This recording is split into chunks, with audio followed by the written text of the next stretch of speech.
السلام علیکم ورحمۃ اللہ. اعوذ باللہ من الشیطان الرجیم.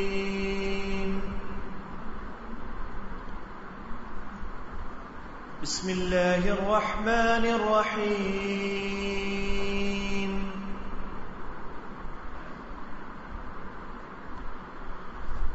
والتین والزیتون وطور سینین وهذا البلد الأمین.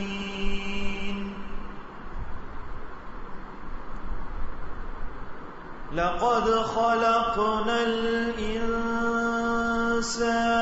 في أحسن تقويم ثم رددناه أسفل سافلين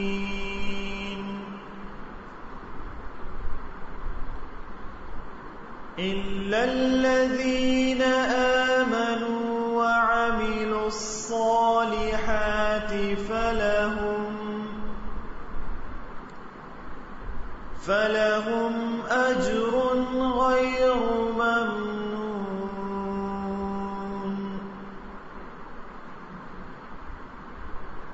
فما يكذبك بعد بالدين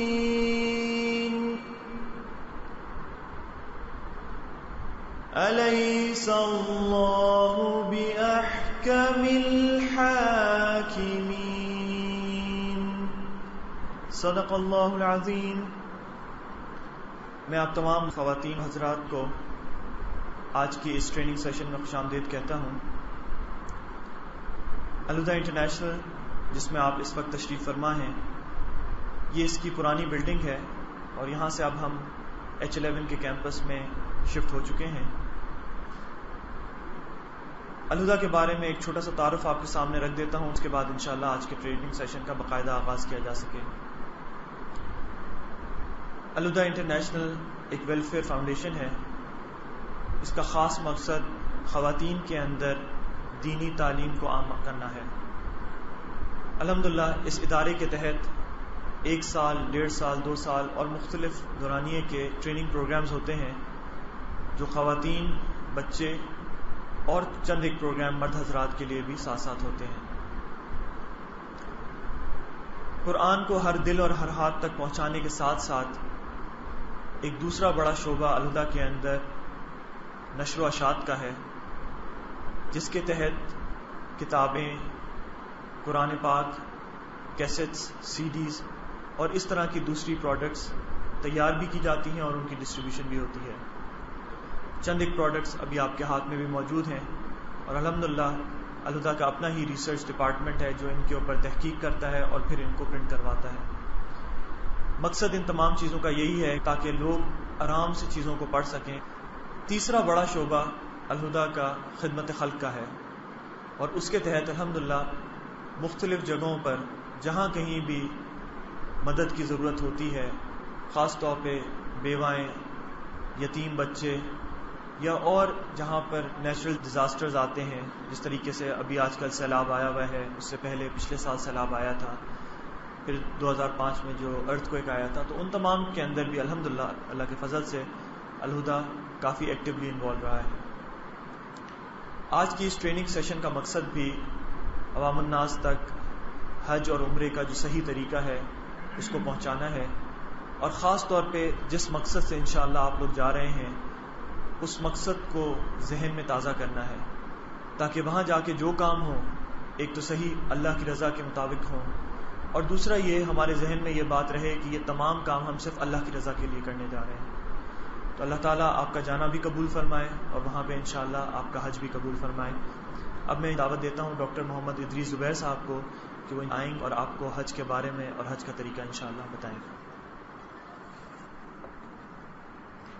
السلام علیکم ورحمۃ اللہ وبرکاتہ. الحمد للہ وحدہ والصلاة والسلام علی من لا نبی بعدہ. اما بعد فاعوذ باللہ السمیع العلیم من الشیطان الرجیم. بسم اللہ الرحمن الرحیم. وأذن فی الناس بالحج یأتوک رجالا وعلی کل ضامر یأتین من کل فج عمیق. صدق اللہ العظیم. سب سے پہلے تو میں آپ تمام حضرات کو مبارکباد پیش کرتا ہوں کہ اللہ تعالیٰ نے آپ کو ایک بڑے مقصد کے لیے چنا ہے، اور وہ مقصد ہے حج کرنا. حج کی جو ادائیگی ہے ایک مسلمان پر اللہ تعالیٰ نے اس طور پر فرض کی ہے کہ وہ اپنی زندگی میں کم از کم ایک دفعہ حج ادا کر لے، اور اس کے لیے کچھ کنسیشن بھی رکھی ہے. وہ اس طرح کہ اگر کسی مسلمان کے پاس سرمایہ نہیں ہے، استطاعت نہیں ہے، تو وہ گھر میں بیٹھ کے اپنے علاقے میں رہ کے رب سے دعائیں کرے، توفیق مانگے، اور وہ تڑپ اپنے دل میں ضرور رکھے کہ میں نے حج کرنا ہے. تو اللہ تعالیٰ ایسے لوگوں کو ان کی نیت کے مطابق وہی ثواب دے دیتا ہے جو وہ کرنا چاہتے ہیں مگر کر نہیں سکتے. اس لیے ہم دیکھتے ہیں کہ قرآن مجید ہوں یا احادیث رسول ہوں، ان میں اللہ تعالیٰ کے رسول صلی اللہ علیہ وسلم نے کچھ تھوڑی سی وضاحتیں ایسی کی ہیں جس سے ایک مسلمان کو تسلی ضرور ہوتی ہے. مثال کے طور پر قرآن مجید میں ایک لفظ ہے وَلِلَّهِ عَلَى النَّاسِ حِجُّ الْبَيْتِ، کہ اللہ ہی کے لیے کرنا ہے، لوگوں پر یہ فرض ہے کہ اللہ ہی کے لیے وہ حج بیت اللہ کریں. آگے فرمایا من استطاع الیہ سبیلا، جو حج کرنے کی ہمت رکھتا ہو، طاقت رکھتا ہو. اب یہ ہے تو چھوٹا سا ایک جملہ ہے جو قرآن مجید کا ہے، اور آپ سب جانتے ہیں کہ اللہ کا کلام ہے، اور اللہ تعالیٰ کے کلام کو خوبی یہ ہے کہ بات مختصر ہوتی ہے مگر وہ بڑی کمپریہنسو ہوتی ہے. یہ اللہ تعالیٰ کے کلام کی خوبی ہے، اور یہ خوبی آپ کو کسی اور کی گفتگو میں یا کلام میں نظر نہیں آئے گی. تو یہاں ایک بات یہ فرمائی ہے، اسی میں سب کچھ ہم سمجھ سکتے ہیں. وَلِلَّهِ، اللہ ہی کے لیے ہونا چاہیے حج. مراد یہ کہ ہماری نیتیں محض اللہ کے لیے، اور ہمارا حج محض اللہ کے لیے. اور اسی طرح حج کے دوران جو ریچولز ہم نے ادا کرنے ہیں وہ سب کے سب اللہ کے لیے، اور جب واپس آنا ہے تو ثواب اور ریوارڈ اللہ سے لینا ہے، لوگوں سے نہیں لینا. یہ ہے ولی اللہ کی بات. پھر اس کے بعد فرمایا علی الناس، لوگوں پر ہے. لوگوں سے مراد کون ہے؟ مسلمان. یعنی مسلمان پر حج بیت اللہ کرنا اس نیت کے ساتھ کہ میں یہ سارے کام محض اللہ کی رضا کے لیے کر رہا ہوں، یہ مسلمان پر فرض ہے. پھر اس کے بعد فرمایا من استطاع الیہ سبیلا، جو اس کی طرف جانے کی ہمت اور طاقت رکھتا ہو. تو یہ ہمت اور طاقت، یہ سب چیزیں بھی اس میں آ جاتی ہیں کہ کیا واقعی بندہ عمرہ یا حج کر سکتا ہے، اس کے پاس اتنا سرمایہ ہے کہ وہ حج کر سکے. تو اس سے پہلے کہ ہم ان سلائیڈز کی طرف جائیں اور اس کی اہمیت پر مزید روشنی ڈالیں، پہلی بات تو یہ ہے کہ حج کے بارے میں ایک بات یہ ذہن میں رکھی ہے کہ اس کے پیچھے ایک سٹوری ہے، وہ سیدہ ہاجرہ علیہ السلام اور ان کے بیٹے کی ہے، اور پھر ابراہیم علیہ السلام کی انوالومنٹ بھی ہے. ان تینوں نے اس دوران جو کچھ بھی کیا محض اللہ کی رضا کی خاطر کیا. ہر عمل ان کا اخلاص پر مبنی تھا، اور اللہ تعالیٰ تو دل کے حالات جانتا ہے نا. تو اس لیے اللہ تعالیٰ خود اس بات کی گواہی دیتے ہیں کہ ابراہیم علیہ السلام ہوں، اسماعیل ہوں، ہاجرہ ہوں، ان تینوں نے جو کچھ بھی کیا ان کی ایک ایک ادا کو ہم نے اتنا پسند کیا ہے کہ قیامت تک آنے والے جو مسلمان ہیں ان سب کو کہہ دیا ہے کہ تم بھی اگر ان کی راہ پہ چلنا چاہتے ہو تو اس قسم کے کام کرو. پھر اس کے بعد یہ بات بھی پتہ چلتی ہے کہ حج جب انسان کرتا ہے تو نیت کی بات جہاں اللہ تعالیٰ نے کی ہے اس میں کوئی شک نہیں. ذرا تھوڑا سا غور کرنا چاہیے اپنے دل کی طرف کہ واقعی کیا ہماری نیت یہ ہے. لیکن حقیقت یہ ہے کہ پتہ یہ چلتا ہے کہ مسلمان کی نیت یہی ہوتی ہے کہ میں نے صرف حج ہی کرنا اور کچھ نہیں کرنا. وہ کیسے؟ وہ اس لیے کہ آپ مکہ میں جائیں، مکہ میں بیت اللہ نہ ہو تو کوئی جاتا ہے وہاں؟ کوئی سیر گاہ ہے؟ کوئی وہاں بڑے بڑے پارکس ہیں؟ کوئی ایسا انٹرنیشنل سٹی ہے کہ جس میں بہت بڑے بزنس ہوتے ہوں، کوئی ایسی چیز نہیں ہے وہاں، نہ وہاں گھاس اگتا ہے، نہ وہاں کوئی درخت کا پتا ہے. وہ ایسی جگہ جو بالکل پہاڑی علاقہ ہے اور گرم ہے، ٹھنڈا بھی نہیں ہے کہ انسان چلے یہ کہے جی میرے علاقے میں گرمی ہے، میں تھوڑا سا اس علاقے میں جا کے چھٹیاں انجوائے کر لوں گا، وہ بھی نہیں ہے. تو صرف اور صرف مسلمان جب نکلتا ہے نا تو وہ بیت اللہ کی زیارت کے لیے نکلتا ہے. اس لیے وہ الحمدللہ اسی نیت کے ساتھ جاتا ہے کہ میں نے حج بیت اللہ کرنا ہے اور جو ریچولز ہیں میں نے ان کو ادا کرنا ہے. پھر اس کے ساتھ ساتھ یہ بھی ہے کہ جب وہ وہاں پہنچتا ہے تو ظاہر ہے ایک موسم کی تبدیلی اور لوگوں کی بھیڑ اور پھر ایک نیا ماحول، اس میں ایک تھوڑی سی گھبراہٹ ضرور ہوتی ہے کہ میں اب کیا کروں. تو یہ کیا کروں کے لیے یہ ایک سیشن ہے جو آپ کے لیے مرتب کیا گیا ہے تاکہ آپ کو ایک لائیو کمنٹری کے ذریعے بتا دیا جائے کہ آپ نے کیا کیا کرنا ہے. جو لوگ وہاں جا چکے ہیں الحمدللہ ان کے لیے تو کوئی ایسا مسئلہ نہیں ہے، مگر دوسروں کے لیے ضرور تھوڑے سے مسائل ایسے ہوں گے جو وہ چاہیں گے کہ ہم سمجھ لیں تاکہ آئندہ کوئی غلطی نہ ہو. تو اس لیے ایک چیز یہ بھی ہے کہ اس مقصد کے لیے یہ سارا سیشن کیا گیا ہے. پھر اس میں ہم یہ بھی دیکھتے ہیں کہ رسول اکرم صلی اللہ علیہ وسلم کا ارشاد ہے کہ من خرج حاجا او معتمرا او غازیا ثم مات فی طریقہ کتب اللہ له اجر الغازی والحاج والمعتمر الى یوم القیامہ. کہ جو شخص بھی حج کی نیت سے یا عمرہ کرنے کی نیت سے یا غزوہ جنگ لڑنے کی نیت سے اپنے گھر سے نکلتا ہے اور راستے میں اس کو موت آ جاتی ہے تو وہ یہ مت سمجھے کہ یہ موت میری ایسی ہو گئی کہ نہ گھر والے ہیں نہ کوئی اور ہے اور میں خاموشی سے اس دنیا سے رخصت ہو گیا. نہیں، بلکہ رب کے حضور یا تو وہ غازی لکھا جاتا ہے یا حاجی لکھا جاتا ہے اور معتمر لکھا جاتا ہے اور قیامت تک کے لیے اس کا یہ نام لکھ لیا جاتا ہے. لیکن ثواب کیا ہے اس کا؟ وہ تو قرآن مجید کی آیت کہ جو شخص بھی ہجرت کے لیے نکلتا ہے محض اللہ کی رضا کے لیے اور پھر اس کو راستے میں موت آ جاتی ہے تو اللہ اس کے سارے پچھلے گناہ معاف کر دیتا ہے. اس لیے آپ کو یہ ایک سین بھی دیکھنے پڑیں گے کہ آپ ہر نماز کے بعد یہ اناؤنسمنٹ سنیں گے کہ بھئی کچھ جنازے آ گئے ہیں، یہ جنازے بھی پڑھنے ہیں. تو اس لیے یہ بات بھی بہرحال اللہ نہ کرے کسی کے ساتھ ایسا ہو، لیکن اگر خدا نہ خواستہ کوئی رشتہ دار کوئی دوست احباب جو ساتھ ہیں ان کے ساتھ اگر یہ حادثہ ہو جاتا ہے تو پہلے تو اس کو خوش قسمت سمجھنا چاہیے. یہ واقعی بڑی خوش قسمتی ہے کہ اس شخص کو وہاں موت ملی جو اللہ کا گھر تھا، بڑا مبارک شہر تھا، اور پھر جنازہ کے لیے اس کو یہ مقام ملا کہ بیت اللہ میں اس کی میت رکھ کے امام کعبہ نے اور لاکھوں لوگوں نے دعا پڑھی ہے کہ اللہ اس کو معاف کر، اللہ اس کے گناہ معاف کر، اس کے درجے بلند کر، اس کو جنت میں داخل کر. بہت بڑی سعادت کی بات ہے. بعض صحابہ تو یہ کہا کرتے تھے کہ نبی علیہ الصلوۃ والتسلیم جب کسی صحابی پہ نماز جنازہ پڑھتے اور آپ دعا کرتے تو ہمارے دلوں میں یہ خواہش ہوتی کہ کاش اس کی جگہ ہم ہوتے. وجہ کیا ہے؟ کہ بڑی مبارک جگہ ہے.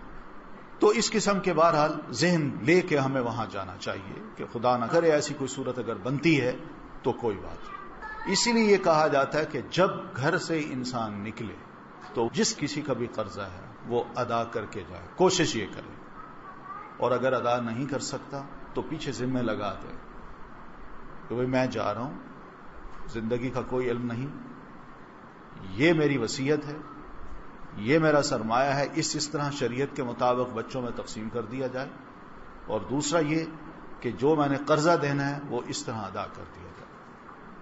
یہ بہت بڑی بات ہے جو کہ ہر حاجی کو ذہن میں رکھنی چاہیے، کیونکہ یہ نیت جب ہوگی تو انشاءاللہ اللہ کا قرض بھی اس طرح ادا ہوگا.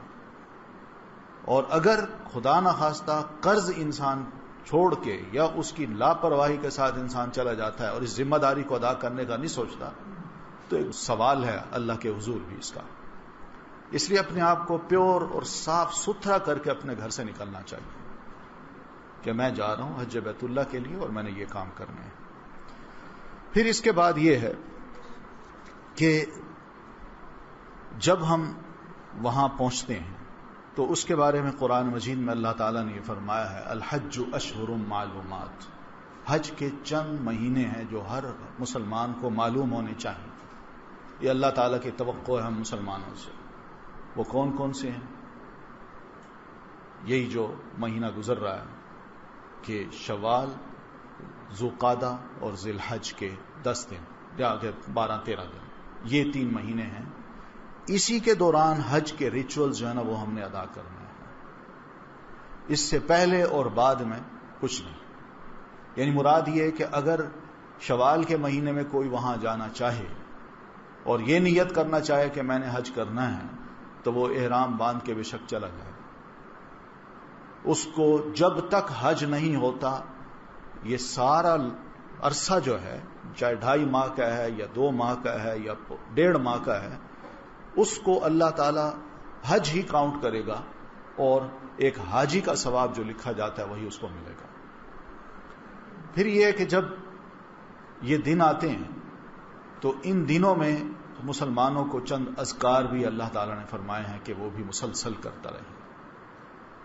وہ یہی ہے کہ تکبر اللہ علی ما ہداکم، کہ اللہ تعالیٰ کی بڑائی ہم نے بیان کرنی ہے. پھر یہ بھی ہے کچھ پابندیاں بھی ہیں. تو انشاءاللہ یہ سب پابندیاں آپ سلائیڈز میں دیکھیں گے. تو پابندیوں میں یہی ہے کہ جو ہی احرام باندھا اب نہ لڑائی ہے، نہ جھگڑا ہے، نہ رفث ہے. رفث کا مطلب یہ کہ کوئی جنسی باتیں نہیں کرنی اپنی اہلیہ کے ساتھ یا اہلیہ اپنے خامن کے ساتھ، کوئی اس قسم کی بات نہ کرے. اور دوسری بات یہ کہ منہ سے کوئی برے لفظ بھی نہ نکلیں، ولا فسوق. ایک خاص بات یہ بھی ہے کہ جب ہم وہاں جاتے ہیں تو خواتین بھی ہوتی ہیں، مرد بھی ہوتے ہیں، جس میں ینگ بھی ہوتے ہیں، بوڑھے بھی ہوتے ہیں. ایک خاص اہتمام جو خانہ کعبہ کے ارد گرد یعنی حرمین کی جو اتھارٹی ہے اس نے ہر حاجی کو یاد کرانے کے لیے کیا ہے. وہ سلائیڈ ہے جو مسلسل گھومتی ہے اور اس میں ایک نصیحت ہر حاجی کو وہ بار بار کر رہے ہوتے ہیں کہ اپنی نظروں کو نیچے رکھیں، اپنی نظروں کو نیچے رکھیں. اس لیے کہ آدمی جب جا رہا ہے تو سامنے خواتین بھی ہیں، مرد بھی ہیں، تو حاجی کی نظریں جو ہیں وہ کم از کم نیچے ہوں، چاہے حاجی مرد ہو یا عورت ہو، کیونکہ اس سے بھی بہرحال بچنا ہے. اور ورنہ ایک فسق کا جو ارتکاب ہے وہ ہم مسلمانوں سے ہو سکتا ہے. اب آتے ہیں اصل مقصد کی طرف کہ حج اللہ تعالیٰ نے کیوں فرض قرار دیا ہے یا عمرہ ہم کیوں کرتے ہیں. پہلی بات تو یہ کہ اسلام کے جو 5 ارکان ہیں ان میں یہ ایک اہم رکن ہے. جس طرح نماز پڑھنا فرض ہے اسی طرح حج کرنا بھی فرض ہے. مگر نماز مسلمان کے لیے روزانہ 5 وقت کی ہے اور حج زندگی میں ایک بار ہے. بعض لوگوں کے ذہن میں یہ سوال آتا ہے کہ مجھے اللہ تعالیٰ نے اگر سرمایہ دے رکھا ہے اور اتنا سرمایہ کہ میں ہر سال حج کر سکتا ہوں، ہر سال میں حج کر سکتا ہوں، تو کیا میں بھی اسی آیت کے زمرے میں آتا ہوں وَلِلَّهِ عَلَى النَّاسِ حِجُّ الْبَيْتِ مَنِ اسْتَطَاعَ إِلَيْهِ سَبِيلًا، جس کے پاس ہمت ہو وہ حج کرے. تو میرے پاس اگر ہمت ہے تو میں حج کرتا ہوں اور ہر سال میں کرنا چاہتا ہوں. تو اس کی بھی علماء اجازت دیتے ہیں کہ ہاں ضرور کرے اگر اس کے پاس استطاعت ہے. اور استطاعت کا مطلب یہی ہوتا ہے کہ میں اپنے آنے جانے کا جو راستے کا کرایہ ہے وہ بھی ادا کر سکوں، وہاں پہنچ کے جتنے دن میں نے گزارنے ہیں اس کے کھانے پینے کا اور رہائش کا خرچہ بھی میرے پاس ہو، اور پیچھے جتنے بیوی بچے چھوڑے جا رہا ہوں میری عدم موجودگی میں جو ان کے اخراجات ہیں وہ بھی میں دے سکوں. اس کو کہتے ہیں استطاعت. استطاعت یہ نہیں ہے کہ میں اپنا تو خیال کر لوں مگر بیوی بچے پیچھے بھوکے رہیں، ایسا حکم نہیں ہے. تو بہرحال حج اس لیے کیا جاتا ہے کہ اس میں انسان کو اللہ تعالی اسلام کے جتنے بھی ارکان ہیں، نماز ہے، روزہ ہے، زکوٰۃ ہے، کلمہ شہادت ہے، ان سب ارکان کا ایک بہترین نمونہ یا اس کی امپلیمنٹیشن وہ ساری حج کے ریچولز کے دوران اللہ تعالیٰ کروا دیتا ہے. اور یہ کس طرح ہوتا ہے کہ انسان جب گھر سے نکلتا ہے تو اپنا سرمایہ اللہ کی راہ میں خرچ کرتا ہے. یہ گویا کہ ایک قسم کا یہ خرچ ہے جو فی سبیل اللہ، انفاق فی سبیل اللہ ہو رہا ہے. اور پھر اس کے بعد جب وہاں پہنچتا ہے تو اس کو 5 وقت کی نمازیں بھی پڑھنا پڑتی ہیں. پھر یہ ہے کہ وہاں کچھ تھوڑا سا بھوک پیاس بھی اس کو برداشت کرنا پڑتی ہے، خاص طور پر سفر میں، اور سفر کے بعد جب وہاں پہنچتا ہے اور یہ ریچولز ادا کرنے کے لیے جب وہ دوڑتا ہے، بھاگتا ہے، احرام باندھ کے مختلف شاعر جو ہیں ان کی طرف دوڑ بھاگ کرتا ہے، تو اس میں بہرحال اس کو کچھ نہ کچھ بھوک اور پیاس کی برداشت جو ہے نا وہ کرنا پڑتی ہے، گویا کہ ایک روزے کا وہ ہے۔ تو اس طرح یہ چاروں چیزیں حج میں اللہ تعالیٰ ایک مسلمان کو سکھا دیتا ہے۔ فائدے تو اس کے بہت ہیں کہ ہم مسلمان ایک دوسرے سے ملتے ہیں، اور پھر اس کے ساتھ ساتھ یہ کہ مسلمانوں کا ایک بڑا عالمی اجتماع ہوتا ہے۔ اس عالمی اجتماع میں دنیا بھر کے مسلمان جب جمع ہوتے ہیں تو کسی کو موقع مل جاتا ہے دوسرے کے حالات سننے اور سنانے کا، یہ بھی ایک تعلق ہے جو قائم ہو جاتا ہے۔ اور پھر اس کے بعد جو بڑا فائدہ یہ ہے کہ مسلمانوں کے اس عالمی اجتماع میں جو خیر و برکت نظر آتی ہے وہ یہی کہ بہت سے لوگ اپنی چھوٹے چھوٹے یونٹس کو یا اپنی پروڈکشن کو وہاں لے آتے ہیں اور اپنا بزنس کرتے ہیں۔ اس کی اجازت ہے، شریعت اجازت دیتی ہے کہ کوئی ایسا گناہ نہیں ہے کہ اگر تم ان تبتغوا فضلا من ربکم، کہ تم راستے میں ہی آتے جاتے وہاں پہنچ کے کوئی تھوڑا بہت اپنا بزنس کر لو، بشرطے کہ حج کے ریچولز جو ہیں وہ متاثر نہ ہوں، تو شریعت اس کی اجازت دیتی ہے۔ تو یہ بھی ہو جاتا ہے۔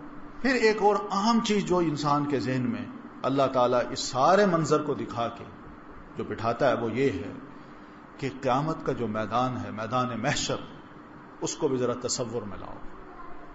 یہاں دیکھ لو، بڑا ہو چھوٹا ہو، بادشاہ ہو، عوام میں سے کوئی ہو، رعایا میں سے، یا امیر ہو غریب ہو، بوڑھا ہو جوان ہو، سب کو دیکھ لو، عورت ہو مرد ہو، سب کو دیکھ لو، ایک جیسا لباس پہن کے سارے اسی میدان میں کھڑے ہیں اور سب کٹھے ہیں۔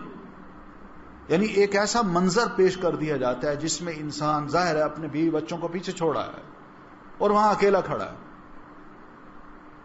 میدان محشر کا نقشہ بھی ہوگا، انسان اکیلا ہوگا، اور پھر وہاں پر جو لباس پہن کے کھڑا ہے وہ ایک کفن ہے کہ انسان کو جس کفن میں لپیٹ کے دفنایا گیا وہ اسی میں ہی وہ اٹھے گا کل قیامت کو، یا بہرحال جو مختلف شکلیں اس کی احادیث رسول صلی اللہ علیہ وسلم میں بتائی گئی ہیں، کہ بلکہ قرآن مجید میں یہ بتایا گیا کہ جس طرح انسان کو پیدا کیا گیا ویسے ہم اٹھائیں گے۔ تو لیکن یہ کفن کی ایک شکل جو ہے نا، یہ بہرحال سامنے نظر آتی ہے کہ مسلمان ان تمام چیزوں کو ذرا نوٹ کرے کہ کیا ہو رہا ہے، کیوں ہمیں اکٹھا کیا گیا ہے، کیا یہ دن آنا ہے؟ واقعی آنا ہے۔ پھر اس میں یہ بھی ہے کہ جب ہم حج بیت اللہ کے لیے جاتے ہیں تو وہاں بھی ذرا خانہ کعبہ اور اس کے ارد گرد اور مسجد نبوی اس کے ارد گرد بھی ضرور جو کچھ ہو رہا ہے اس کے بارے میں بھی ضرور سوچیں۔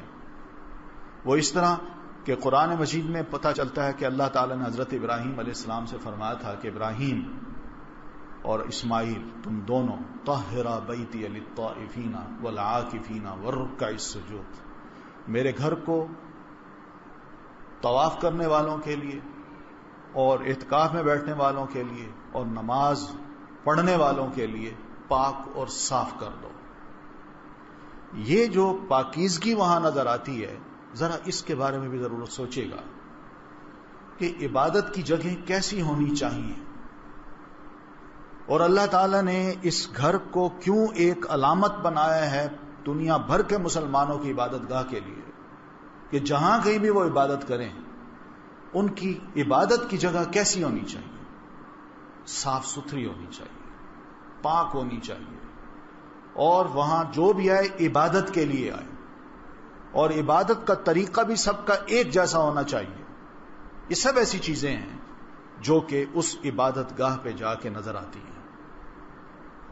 اس گھر کو دیکھ کے پتہ یہ چلتا ہے جس میں اللہ تعالیٰ فرماتے ہیں فیہ آیات بینات، یہ گھر ایسا ہے جس کے اندر انسان جائے اور اس کے ارد گرد گھوم کے دیکھے تو اس میں اللہ تعالیٰ نے ایک روشن قسم کی واضح قسم کی نشانیاں رکھی ہوئی ہیں، جس کو دیکھ کے مسلمان کہہ سکتا ہے کہ واقعی یہ اللہ کا گھر ہے، اور اللہ کے گھر کا حق یہی ہے کہ اس کو اسی طرح صاف ستھرا رکھا جائے۔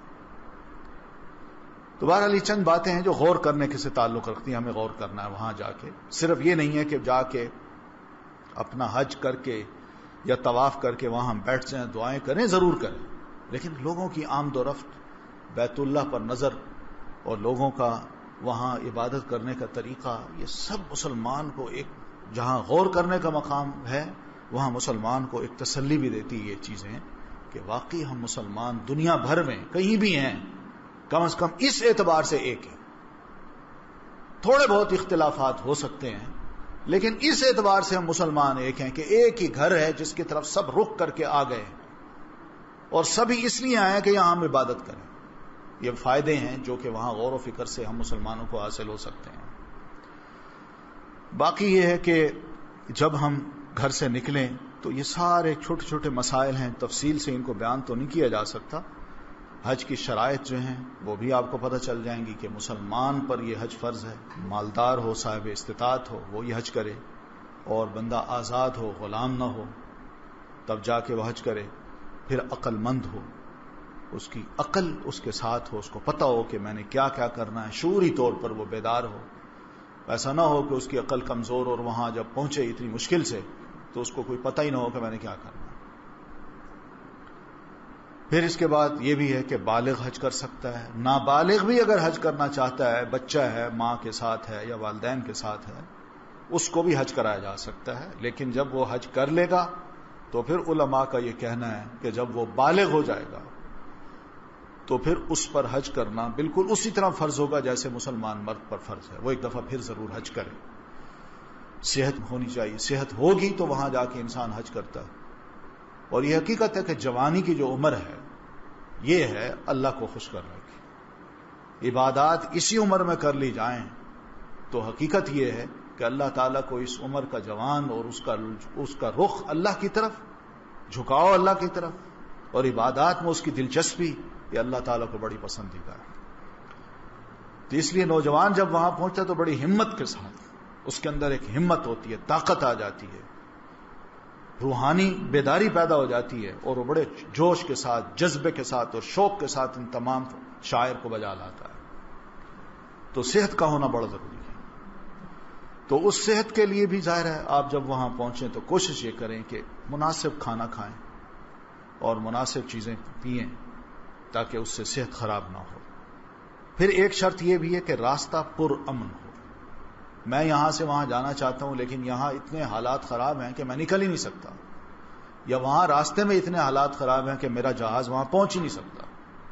تو اس لیے یہ ضروری نہیں ہے کہ میں نے ان تمام فتنوں سے یا ان تمام جو وہاں پر خرابی ہے اس سے گزر کے میں وہاں پہنچوں, بلکہ اس کے لیے ضروری ہے کہ انسان کے لیے راستہ بالکل صاف ہو, حکومت کی طرف سے بھی رکاوٹ نہ ہو, چاہے ہماری حکومت ہے یا ان کی حکومت.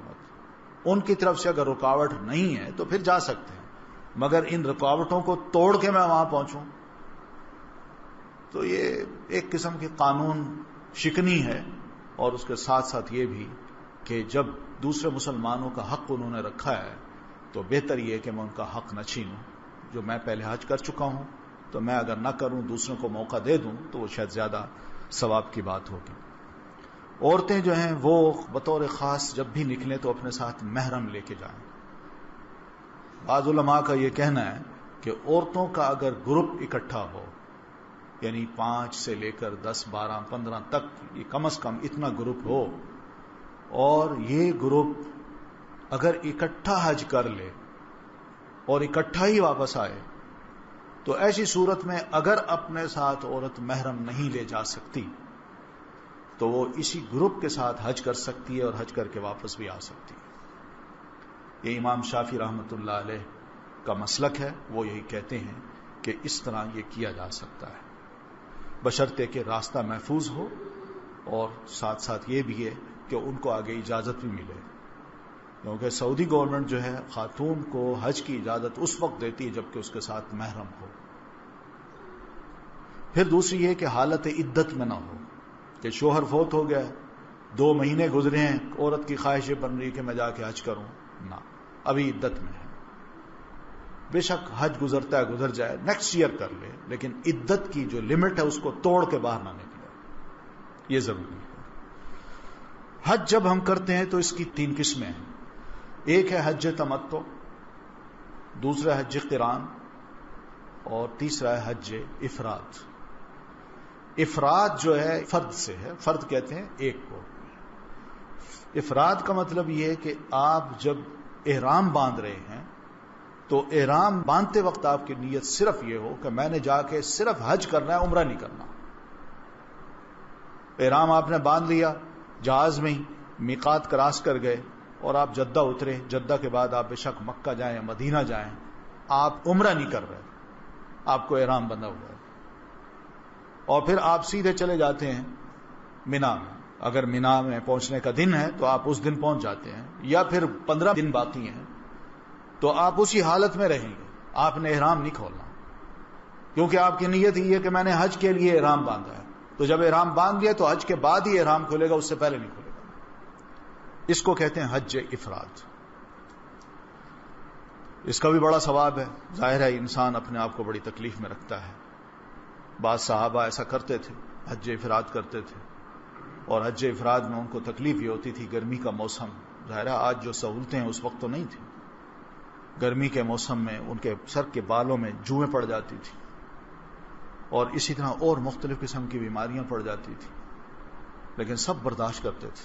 اور نبی علیہ الصلوۃ والتسلیم ایسے حاجیوں کو جب دیکھتے تو کہیں جہاں رخصت دینے کی اجازت ہوتی آپ دے دیتے، لیکن جہاں نہ ہوتی آپ کہتے برداشت کرو.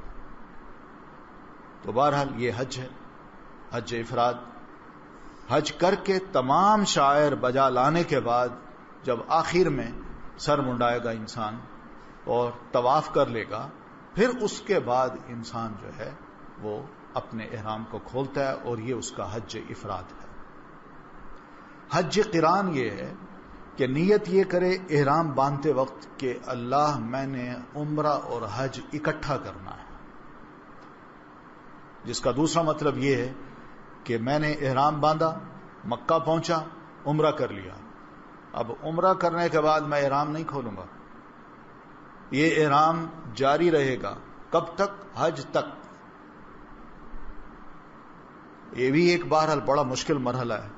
انسان عمرہ بھی کرے، گرمی برداشت بھی کرے، اور پھر اس کے ساتھ ساتھ اپنے آپ کو خوشبو سے پرے رکھے، اور پھر دوسرا یہ کہ صبر کا جو مظاہرہ ہے وہ بھی کرے.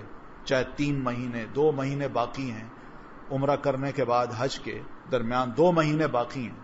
مثلا آج کل کوئی جاتا ہے، جا کے عمرہ کر لیتا ہے اور احرام نہیں کھولتا، حج قران کی نیت سے وہ جاتا ہے وہاں، اور وہاں جا کے اس نے احرام نہیں کھولا، اور حج تک اب وہ اسی احرام کی حالت میں ہے. اور احرام جب انسان باندھتا ہے تو اس پر بہت سی پابندیاں ہیں، ان پابندیوں پہ وہ اب قائم ہے. تو ایک بہت بڑا کام ہے جو کہ وہ اچھی نیت کے ساتھ کرتا ہے، اس کا بہت بڑا ریوارڈ ہے. پھر حج کر کے وہ احرام کھولے گا. اس کو کہتے ہیں حج قران. حج تمتع یہ تیسری قسم ہے. یہ بھی ایک نیت ہوتی ہے. یہ نیت یہ ہے کہ میں نے احرام باندھا، مکہ پہنچا، میں نے طواف کیا اور عمرہ کیا، اور عمرے کے بعد اب میں اپنا احرام کھول دیتا ہوں، اور میں بالکل وہاں مکہ میں اس طرح رہتا ہوں جیسے میں اپنے گھر میں رہتا ہوں. شرطیں ختم ہو جاتی ہیں. پھر جب 8ویں تاریخ آتی ہے، یہ جو دن ہے، جب 8واں دن آتا ہے، اس کو یوم الترویہ کہتے ہیں، 8ویں ذی الحجہ کو. تو اس دن طلوع آفتاب کے بعد نماز ظہر سے پہلے کوشش بندہ حاجی یہی کرے کہ احرام باندھے اور روانہ ہو جائے مینا کی طرف. تو درمیان کا جو وقفہ ہے، یعنی عمرہ کیا، احرام کھول دیا، پھر 8ویں تاریخ تک وہ بالکل وہاں ایسا رہا جیسے گھر میں رہتا ہے. تو یہ جو وقفہ ہے، اس وقفے کا جو اس نے فائدہ اٹھایا ہے اس کو کہا گیا تمتع. تمتع کا مطلب ہوتا ہے فائدہ اٹھانا. تو یہ جو فائدہ اٹھایا ہے اس کی وجہ سے اس نیت کو کہا جاتا ہے حج تمتع کی نیت. تو یہ 3 نیتیں ہوتی ہیں.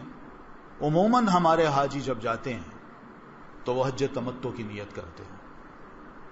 مناسب ہے، اچھی بات ہے، کوئی بھی نیت کر لی جائے. بہرحال جتنا بھی زیادہ اپنے آپ کو انسان اللہ کی عبادت میں ڈبوئے گا اور اس کے لیے تھوڑی بہت تکلیفیں برداشت کرے گا، اتنا ہی زیادہ ثواب اس کو ملے گا.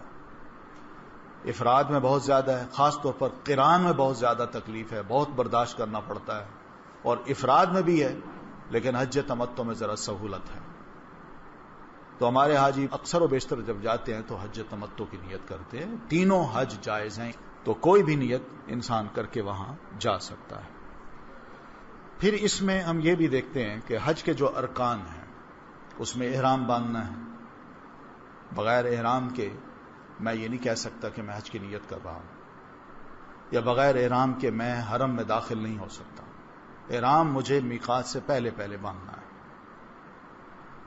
اور جب میں نے باندھنا ہے تو پھر اس وقت میں نے نیت بھی کرنی ہے، اور نیت اناؤنس کرنی ہے، اور مختصر سی نیت ہے لبیک حجن بالتمتع. یہ لفظ ہے، 3 لفظ ہیں. لبیک اللہ میں حاضر ہو رہا ہوں، حجن بالتمتع تمتع حج کی نیت سے. یہ ایک نیت ہے جو ہم نے کرنی ہے، اناؤنس کرنی ہے. اور اگر کوئی اور حج کرنا ہے تو اس کو بھی یوں ہی اناؤنس کر سکتے ہیں لبیک حجم بالقران، لبیک حجم بالافراد، یوں بھی ہم کہہ سکتے ہیں.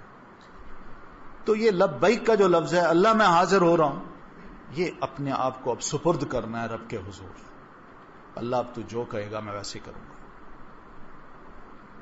مینا میں جو دن گزارنا ہے، پھر دوسرے دن ہم نے پہنچنا ہے عرفات میں. عرفات میں پہنچ کے وہاں مغرب تک رہنا ہے، سورج غروب ہونے تک رہنا ہے. وہاں کا خطبہ بھی سننا ہے، وہاں نمازیں بھی باجماعت پڑھنی ہے، کوشش یہ کرنی ہے، اور نمازوں کو اکٹھا پڑھنا ہے. ظہر کی نماز اور عصر کی نماز اکٹھی پڑھنی ہے.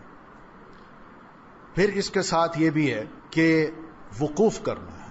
وقوف سے مراد ہے کھڑا ہونا، کہ اس میدان میں کھڑے ہو کے آپ نے رب کے حضور دعائیں کرنی ہے. اس کو کہتے ہیں وقوف عرفہ. تو عرفات کا میدان جو ہے اس کی ایک لمٹ ہے، وہاں باقاعدہ بورڈز لگے ہوئے ہیں، سائن بورڈز، کہ یہاں عرفات شروع ہوتا ہے اور یا اینڈ ہوتا ہے، چاروں طرف وہ لکھے ہوئے ہیں. تو اسی میدان میں کہیں بھی کھڑے ہو کے، چاہے خیمے کے اندر ہوں یا خیمے کے باہر ہوں، کہیں بھی کھڑے ہو کے آدمی قبلہ کی طرف رخ کر کے دعا کر سکتا ہے. اپنے لیے جو بھی دعائیں کرنی ہے بہرحال وہ کر سکتا ہے. وہ تھوڑی دیر کے لیے بھی وقوف ہو جائے تو یہ ضروری ہے. لمبا وقوف بھی کیا جا سکتا ہے. اکثر و بیشتر وہاں جو لوگ ہیں یا پیچھے اسلاف کے ہمارے جو بزرگ تھے، ان کے بارے میں تو یہ آتا ہے کہ وہ اتنی لمبی دعائیں کرتے تھے کہ اونٹ ذبح کیا جائے، اس کو ٹکڑے ٹکڑے کیا جائے، اس کا گوشت تقسیم کر دیا جائے، اس کا گوشت پکا لیا جائے، پھر اس کا گوشت کھا لیا جائے. یعنی یہ جتنا وقت لگتا ہے اتنی لمبی لمبی کھڑے ہو کے دعائیں کرتے تھے. آخر اتنا کچھ انسان یہاں سے خرچ کر کے وہاں جاتا ہے تو کچھ تو اللہ کے حضور رو دھو کر لے. یہی موقع ہوتا ہے. وقوف عرفات کا جو موقع ہے یہ بہترین موقع ہے. یہ پورے حج کا ایک مرکزی نقطہ ہے. یہ فوت نہ ہونے پائے. یہ فوت ہو گیا حج گیا، اور یہ اگر مل جاتا ہے تو بہت بڑی سعادت ہے. حدیث میں یہ آتا ہے کہ اللہ کے رسول صلی اللہ علیہ وسلم فرماتے ہیں جب حاجی میدان عرفات میں کھڑے ہو کے وقوف کرتے ہیں تو ایسے موقع پہ شیطان جو ہے وہ مٹی اٹھا کے اپنے سر پہ ڈالتا ہے، گویا کہ وہ ماتم کر رہا ہوتا ہے.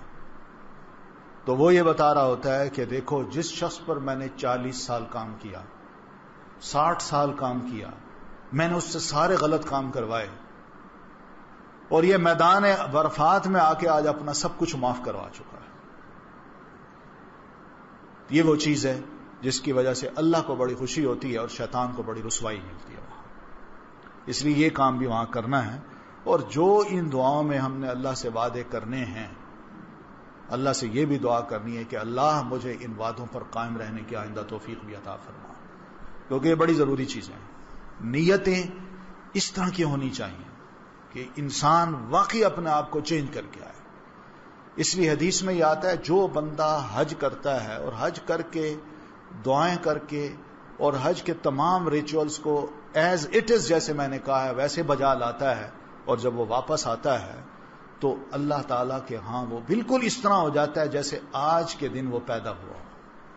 یعنی جس طرح ایک معصوم بچہ ایک دن کا پیدا ہوتا ہے، پیدا ہوتے ہی اس نے کوئی گناہ نہیں کیا ہوتا، اس کا رجسٹر بالکل صاف ہوتا ہے. بے نہیں اسی طرح ایک ایک حاجی کا رجسٹر اللہ تعالیٰ صاف کر دیتے ہیں. پھر یہ کہ حج جب کر لیا ہے تو اس کی کیا علامت ہے کہ میرا حج قبول ہو گیا؟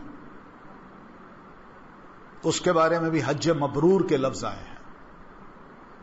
حج مبرور کا مطلب یہی ہوتا ہے کہ جو میں نے حج کیا، حج کے بعد اگر واقعی میری ذات میں کچھ تبدیلی آئی ہے، میں نے اپنے آپ کو واقعی تبدیل کر لیا ہے، تو یہ یقیناً میرا حج قبول ہوا.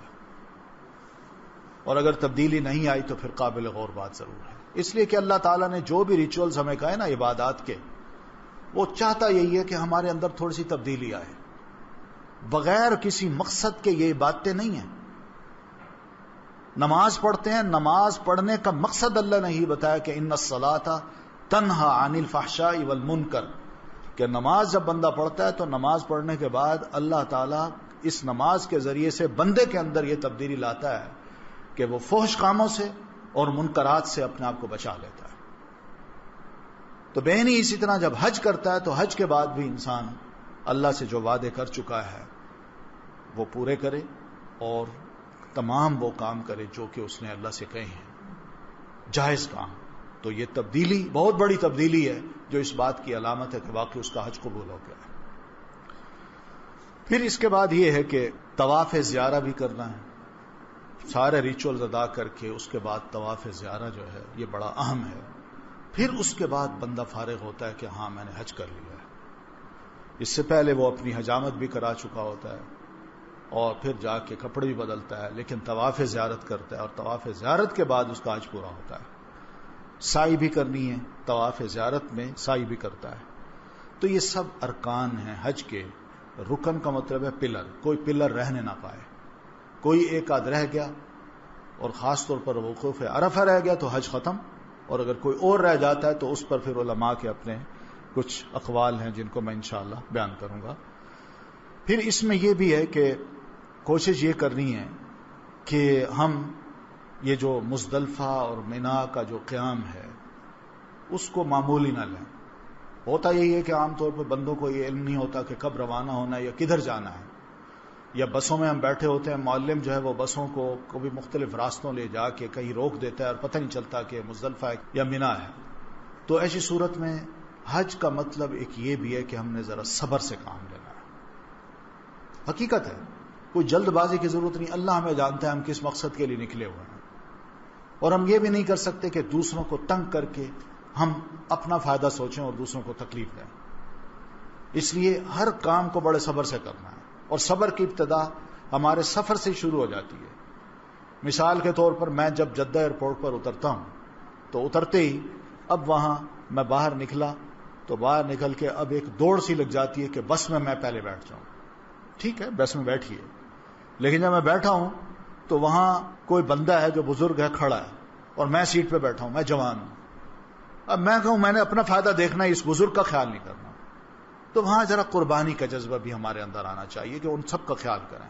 ہمسایہ ہے، کوئی بیٹھا ہے، کوئی اس نے کہا تیسرے کو یار تم بھی آ کے بیچ میں بیٹھ جاؤ، تو کوئی بات نہیں، دل کھلا کیجئے. تھوڑا سا سفر ہے، اس کو بھی تھوڑا سا سکون مل جائے گا اور ہم بھی آپس میں آرام سے سفر کر لیں گے.